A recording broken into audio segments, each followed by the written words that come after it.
Welcome to today's pitch deck review session. We're going to go through two different types of companies, one from Peru and one from Chile. Our investor who's going to be analyzing these two different types of decks is from the US. He's an investor at Incisive.vc, but also a product manager at Microsoft. And it's going to be intriguing to get his glimpse and what he's thinking really when he goes through these type of decks. And as a reminder for all of you founders over there, if you want to be included in these type of, let's say, more transparent ways of analyzing pitch decks and hopefully get a little better understanding into the investors' minds and the mindset that when they're going through your decks, please reach out at info@helmi.la. I repeat that again, info@helmi.la to be participating in these type of pitch deck review sessions in the future. So without further ado, let's get into the show of the day. Now from Lima, Peru, and they're trying to eliminate food waste for Latin American restaurants and stores. And the problem, food in Latin America, tons of food, 220 million wasted, and it costs $150 billion annually. The first slide does really capture your mind. Does it give you anywhere where they're heading? Does it make you interested, or are you going to be just okay? Is it too vague? I think it's okay. I mean, I think it tells you that it's a large space, essentially. It's a binary indication, whether it's a large space or not. Yeah. And from there, when we basically go to the solution is that, okay, there's a large problem that they're trying to solve. They're attacking that. And how they're going to do that is an end-to-end experience to reduce that by allowing restaurants and stores to sell their surplus of food. And then there are a couple of screenshots from their phone app and from desktop. Yeah, I think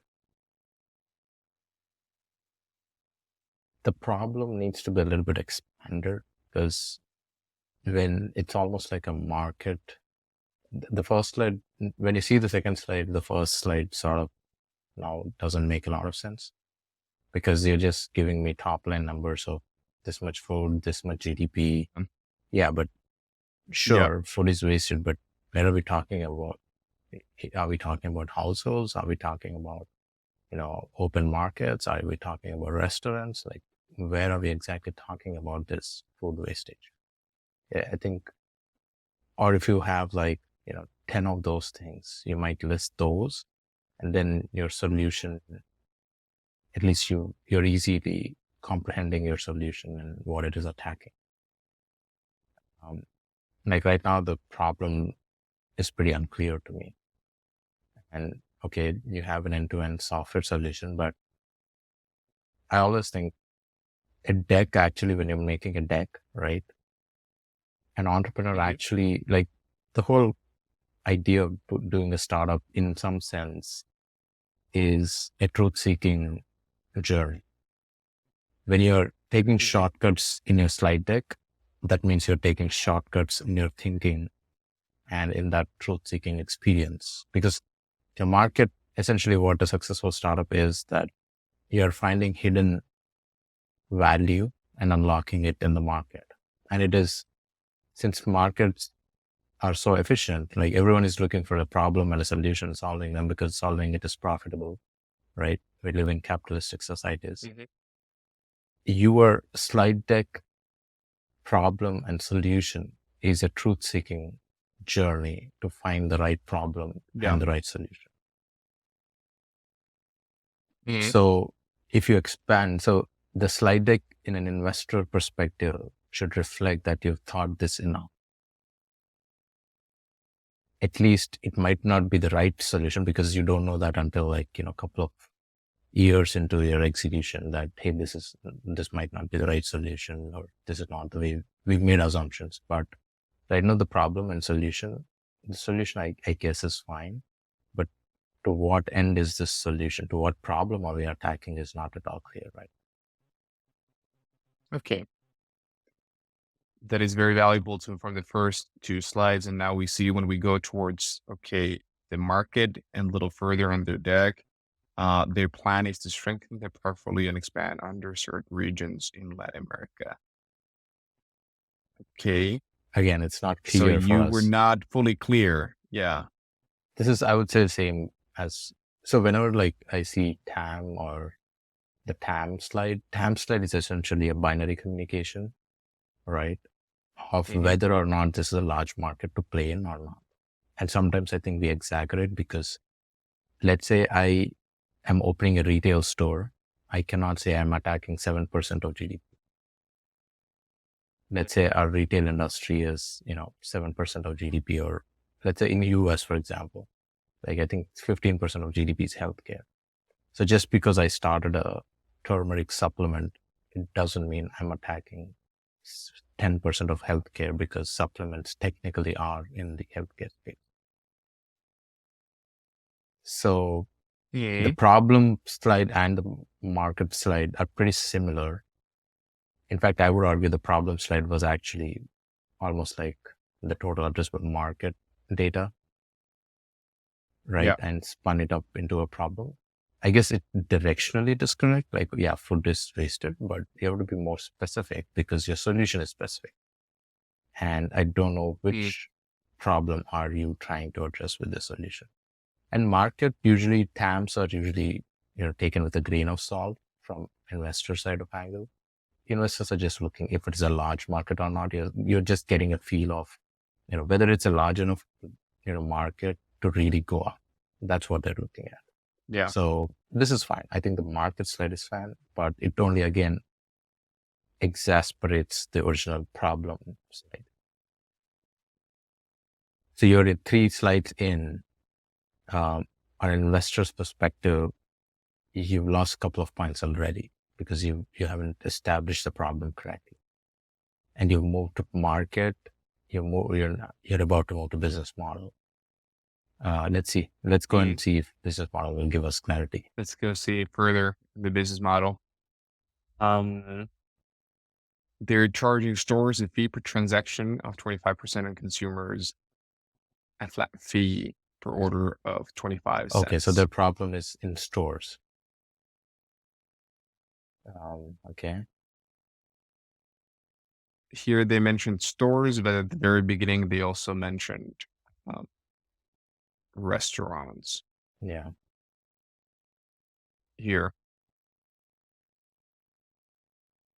Restaurants. okay, Okay.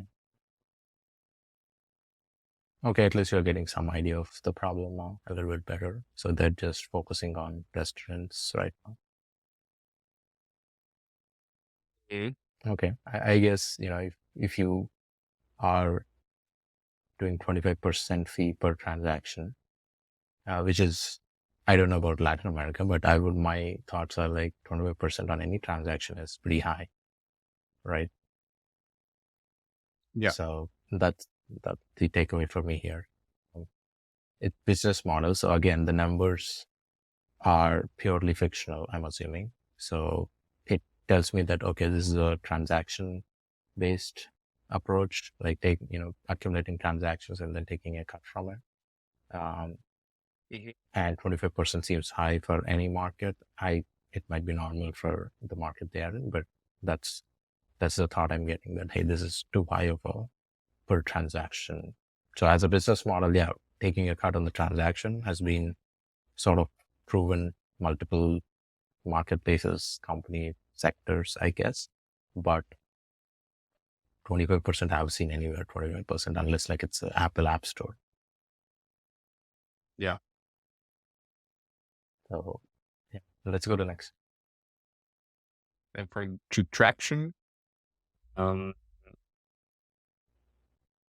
with 175,000 downloads, they have 40% retention, over 400 stores and restaurants, over 250,000 products rescued, and over 35,000 kilograms of food saved. So they do have good amount of traction or some traction. And here, see, like when we see this traction slide, it now scopes the problem even more. So they are essentially going after probably restaurant chains or distributors who are operating at scale and trying to optimize them, because it makes sense. Like if you're a small restaurant and you want to do all this, small restaurants are usually optimized for, when they start out, they might be wasting food, but they have to eventually optimize it. So they sort of, optimize it over time. But the model makes sense when you have a distribution or when you have, more than one restaurant, or you're a restaurant chain, or you're a MNC with, a possibly large scale operation. So if you have to go back and redo the problem, then you have to scope down the problem itself to that, right? Okay, there's a lot of been wasted, but this is a problem space. So now your TAM also goes down. What do you mean by that? Then now the TAM goes down. So if you are, total food wastage is X. So how much of that wastage is at home? How much of wastage is at, large hotels? How much of that wastage is in shipping? How much of that wastage is in, if you take the entire supply chain of producing something to consuming, like where there are multiple points at which the food is being wasted. So you're picking a particular aspect of it. So that's the market cap should be defined with that. And sure. And that's where the three graphs usually exist. Your smallest graph should focus on the problem that you're solving, the smallest circle. Then, okay, the potential, if we succeed this and we actually are getting traction and we move on to, launch more things, then we get to, solve food wastage in supply chain, for example. Now, first we fix the restaurant part. Now we go to distribution to restaurant supply chain and we solve that. So then it becomes bigger. So let's say it goes from 100 million to, $1 billion. So one of the things I also see a big problem with market slides is people somehow want to get to like 500 million, 1 billion, 10 billion numbers. Actually, what you really want is just 100 million on your smallest circle. If you can really find a sector where you can really make 100 million in revenue over next 4 or 5 years, you probably would have also found $1 billion opportunity in your middle circle, or you expand to it. It's like once you've found Uber, you can expand to Uber Eats, right? So yeah, I think that's a valuable point to mention. People are, let's say, the expectations of a lot of the founders is to put just high numbers because that is the expectation. Realistically looking at it, like getting 100 million, I don't know like what it means in LATAM economics, but like even in the US, if you get to 100 million revenue, that means you've discovered a problem that's going to give you 100 million in revenue. That is a good enough problem to pursue, and that will open up and discover other problems affiliated with it. So that is good enough. But hey, this whole slide is anyways going to be about a Boolean value of yes or no in terms of large market or not. The real slide actually that needs to be worked on here is the problem slide. Yeah. Absolutely. Absolutely. And then they have a little bit towards the end about their competition, about their team, how they're solving their case. I have a little bit of theory in terms of team. Like I advise a lot of companies. I just helped a company raise their pre-seed from one of the well-known incubators. And one thing I always tell founders is, if you think you are top 0.01 as a team, if you think that, your team should be the first slide. This is sort of like a counterintuitive for a lot of people. Everyone puts team at first, second last, or after, almost at the end of the slide deck.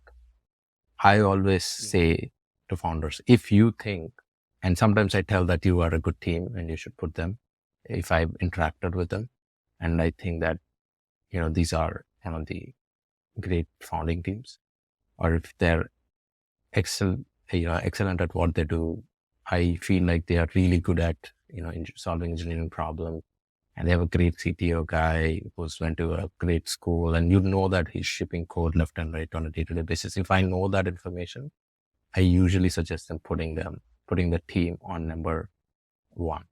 That is because that will change the way how the investor will look at the next 4 or 5 slides.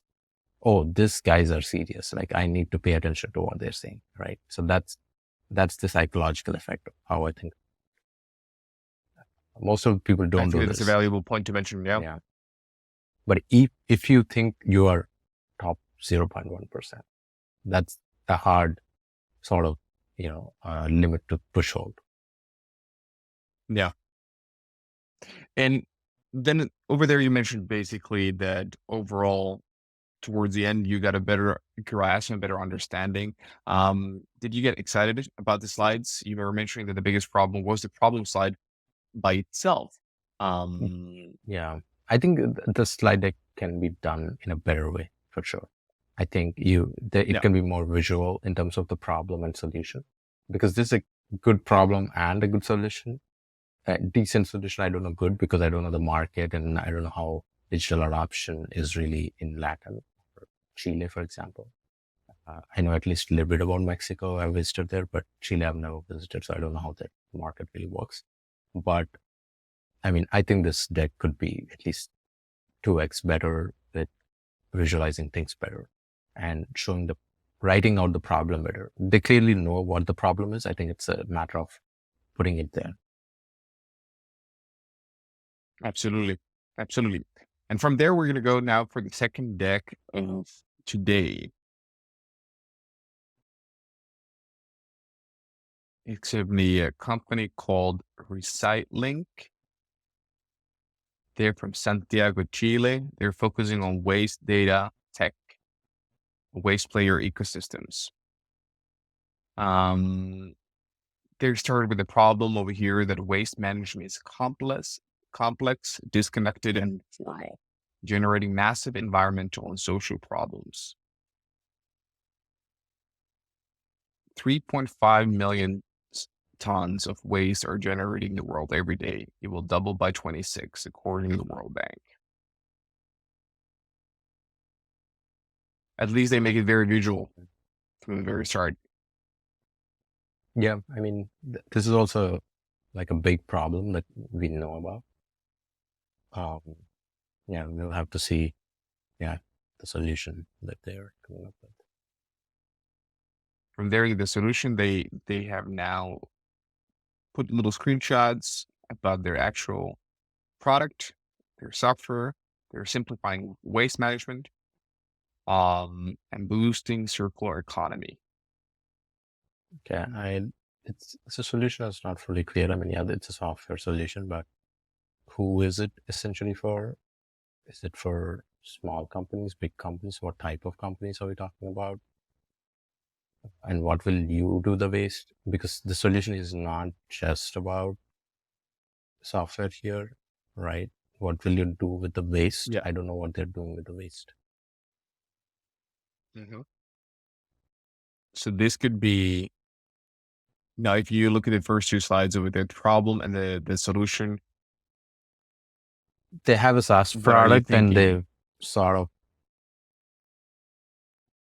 I still don't understand the solution, because, okay, you have software, but you're saying you're diverting waste from landfills.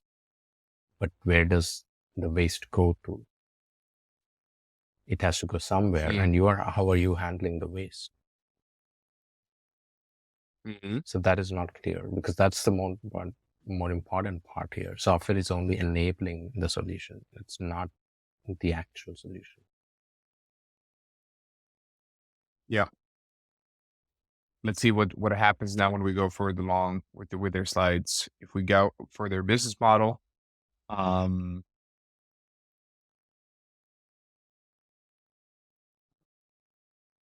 slide over here. They have a transportation destination waste generator.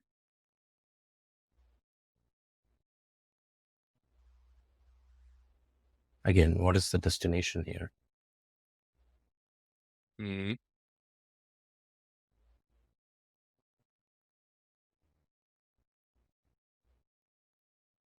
So this is still a big question mark. Yeah. I mean, I'm assuming it's some sort of like a recycling factory or something, the destination Mhm. which processes the waste. But I mean, to truly, again, that's why I say that, this is sort of like a truth seeking mechanism for yourself, right? When you're writing a deck. If you're not getting a good deck, one of the problems, I mean, you might not be good at making presentations. That could be fixed, obviously, like you practice it and you get better at it. But one of the problems is your approach to the problem and solution is wrong. So Yeah. you have to be honest when you're making a deck. I think that's what I feel most decks lack, is that honest look of the problem and solution. Because if you're looking at the honest look of problem and solution, you need to tell us what the destination is actually doing, right? And how is it going to be better than what is happening at landfills? Because landfills are also processed in some way. Mhm. Or like, there's a whole waste management ecosystem in the world where, things go to landfill, and from landfill, some of the waste is sent to Asian countries. If you're, I'm talking about in the perspective of US. And it gets eventually all of this makes into the ocean. There's all, you might have read about Pacific Patch, which is this giant patch of waste of plastics, essentially, right? And there's this amazing company called the Ocean Project, I think, I believe, which is solving this problem in a really impactful way. And they've looked at, they're attacking this problem in multiple ways. They are stopping plastics to get into rivers by putting their machinery at every place there where, you know, a, a body of water is going and merging with another larger body, essentially. So it can be small rivers, small canals, small, unconstructed just water flows. Like they stop that. They sort of interrupt. They have specially designed vehicles, floating vehicles essentially, or boats, which are designed for this purpose. And they sort of recycle that, and they also create new materials out of it. I mean, it's actually one of the most amazing companies that are out there that are doing really well.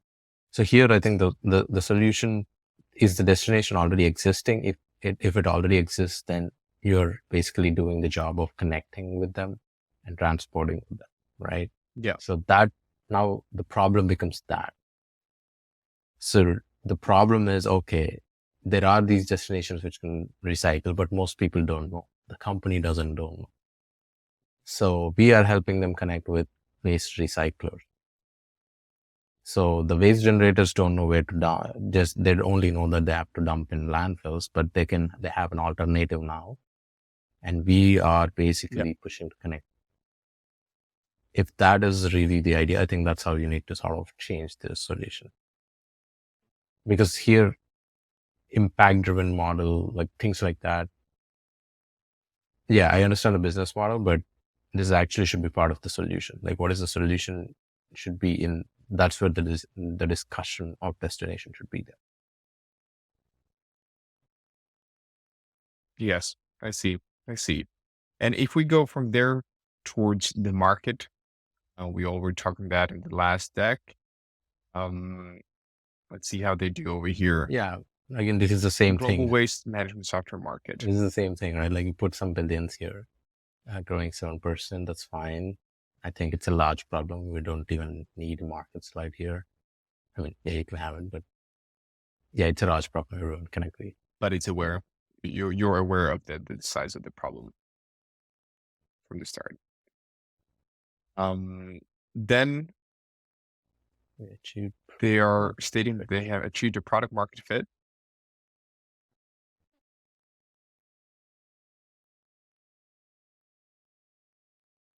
Very low churn. But product market fit requires proof of how many customers, not shown an NPS. Yes. Okay, then we go here for the traction. And might be able to support that. Mm-hmm. They achieved break even in July 23,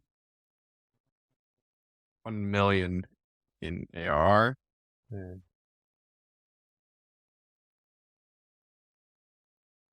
I mean, honestly, this idea looks to me like Uber for waste. Uber for waste. They're essentially giving companies an app where they can, hey, take my waste away and give it to the guy who processes it. Or You're right. in India, there are like companies, I forgot the name of the company, but you can basically, just like you book an Uber, you book, like if you have a relative on one end of the city, right, and you're on the other end and you want to send, like you cooked something interesting and you want to share with them, you can literally download the app, call someone, they'll come and pick it up and deliver it, and they'll charge you, some amount. It's like booking an Uber ride, but for your thing. Yeah. So that's the thing in Asia right now. So this, I feel like, is an extension of that idea here. Hey, have trash. It needs to be delivered to these guys. I provide software to do that, and it's a useful thing. And yeah, I mean, once I go into this thing, I would never leave, right? Once I have like someone taking out my trash, why would I change? So I see why their, NPS is high, why their churn is low, right? Because once you have someone taking out your trash consistently, you don't change that unless like, something drastically changes. Something drastic happens over there that you really mess Yeah. up. True. And then towards their end of their deck, they are demonstrating a little bit more about their impact and recognitions that they've been I think receiving. their idea is better than, I think their idea is good, but I don't think they've communicated in less slides. I think we had to go through and a little bit pay closer attention to see that it's actually good. Um, so what would you say that you throughout now, okay, here towards they have the team as well, towards the end, like the last, what would you say that at what point you started getting what they were doing? It was more towards the middle. More towards Because at after the the beginning, you did traction. not really get it. After the Yeah. traction. Like the problem was really they didn't explain anything. Like they gave us a generic statement of, hey, we have so much waste. Yeah. Problem really is, hey, we have these recyclers, that are manufacturers of waste, who are factories who are producing waste, or, businesses that are producing waste.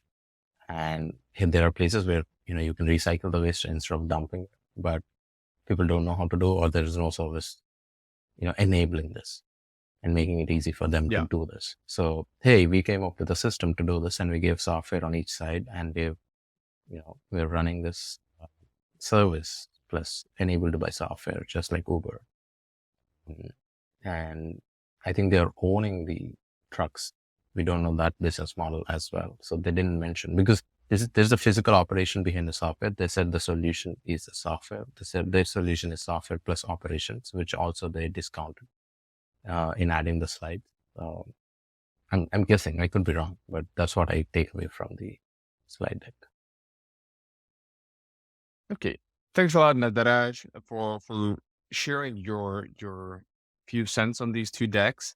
And I think it's going to be super valuable for the founders in Latin America and why not elsewhere as well, to be able to really get a better understanding what goes through the minds of the people who are looking at their decks. Because the problem that a lot of the founders are with getting, it's easy to get so blind into your own thoughts Yeah. that it's very refreshing to be able to get little outsiders 2 cents on those things. Thanks a lot, Nataraj, for participating today. Hey, thanks, Eric. Thanks for inviting me, and hope it will be valuable for founders listening.